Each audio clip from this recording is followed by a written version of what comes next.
morning, good afternoon, good evening. As much as Mnangagwa would want to deny that Zanu PF has been rigging the elections, the historic facts speak for themselves. In 2018, Chamisa challenged the presidential election results. I think it was meant to please his constituency that he was doing everything to challenge Zanu PF. I've said on this platform, and I'll say it again, ever since the GNU debacle, MDC CCC leaders have participated in flawed elections to give Zanu PF legitimacy and to perpetuate the dictatorship. MDC CCC leaders have been Zanu PF Team B in all but name, participating to make sure that Zanu PF wins and they have legitimacy. But this court challenge of the presidential election results 2018 turned out to be more than what all the parties involved, i.e. Chamisa and company, Mnangagwa, the Constitutional Court itself, and ZEC, they got more than what they bargained for. Just listen to this.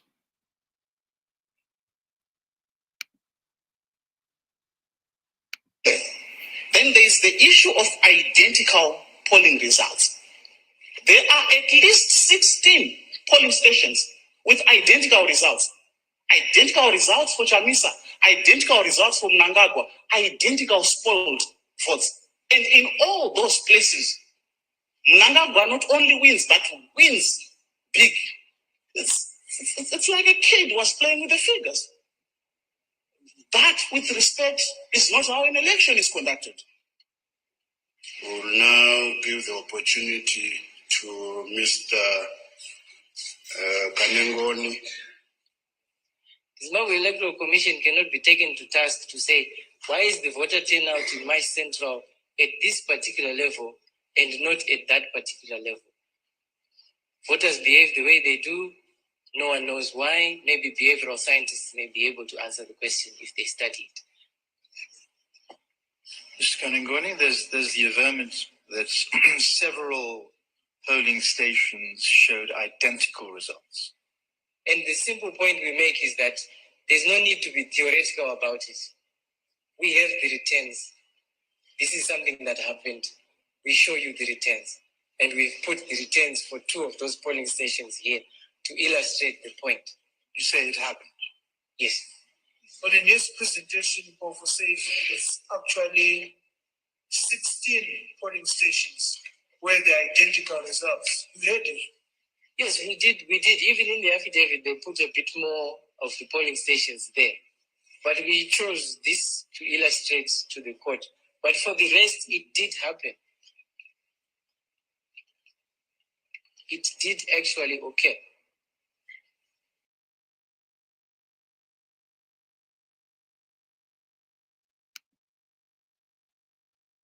What I would like the people to understand here is that the explanation offered by Chamisa's lawyer does not make any sense. That a kid played with the figures. I think the more rational and obvious explanation is that These were not duplicates. These were just duplicate entries.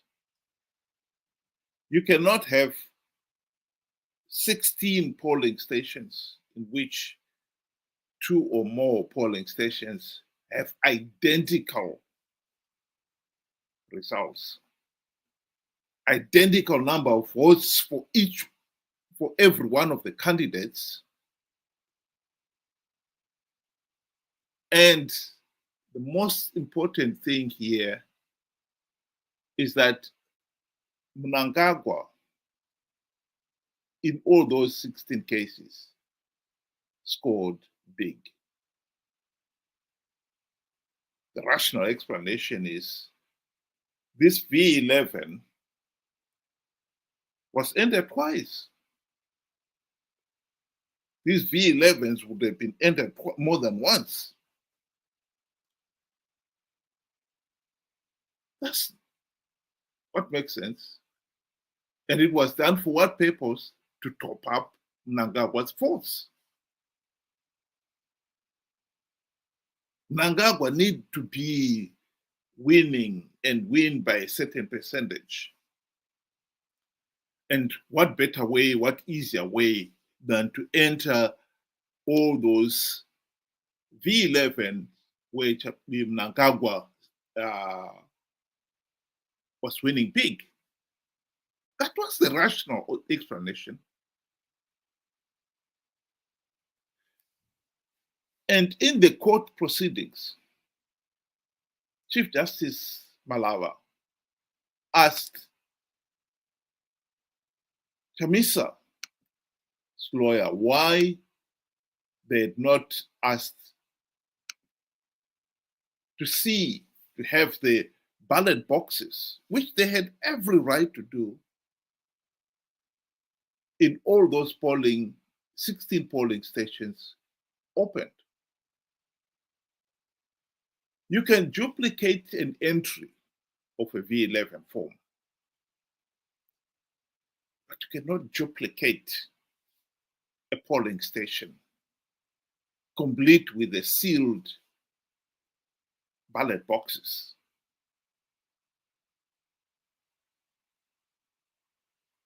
You'd be surprised who refused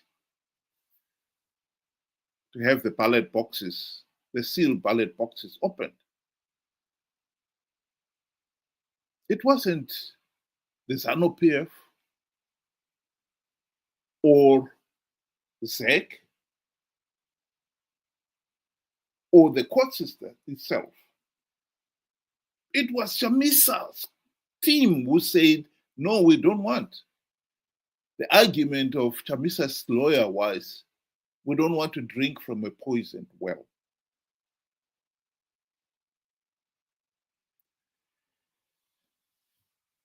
I think that said it all. Here was a case where the electoral process was flawed. Everybody would see it. The very fact that Chamisa and company decided to participate in a flawed elections without even something as basic as the verified voters roll left many of us wondering what is going on. The constitutional court challenge of the result was to give those who are gullible the impression that Chamisa and MDC alliance were still a serious challenge, political challenge to Zanu PF.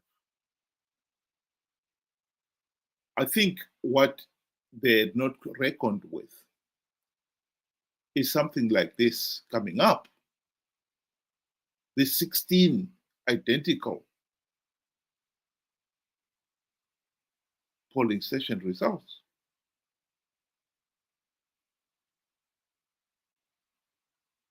And so they had all parties involved, because in this case here, we should never forget that the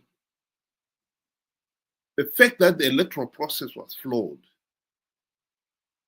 was not just in the interest of Chamisa and Mnangagwa. This is a national issue. You would think that the Constitutional Court itself, the judges themselves, would be interested in getting to the bottom of this, in the interest of the nation, to establish whether the election process was free, fair, and credible. And in this case here, this clearly showed that the electoral process was flawed. And what better way of establishing that conclusively than saying to ZEC, you must bring in the 16 seal boxes of the 16 constitutional polling stations so that they can be opened in the court.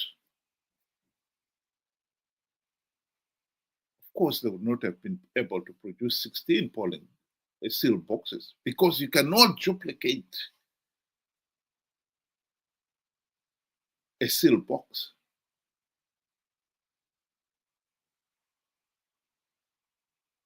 They were double entries here. You can enter the result of one V11 form twice. That's why the results were identical in every respect. But you cannot duplicate a seal box. That is the crux of the matter.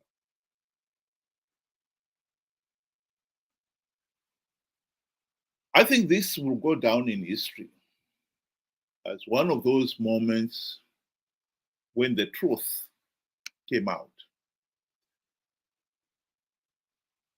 The efforts of all those involved to deceive the people was exposed. Zanu PF has been rigging the elections. That is a historic fact. Denying the people their right to a meaningful say in the governance of the country. That is a historic fact. And we in Zimbabwe should be diligent enough to say enough is enough. The right of every citizen to a meaningful say in the governance of the country is more than a right. It's the very essence of good governance. Zimbabwe is a failed state because for the last 45 years, we have been denied good governance. Zanu PF has rigged the elections to stay in power. And it must be said here, it has rigged the elections with the connivance of MTC CCC leaders since the GNU debacle of 2008 to 2013. Zimbabwe is not going to get out of this mess until we address the issue of good governance, until we cure ourselves of the case of rigged elections.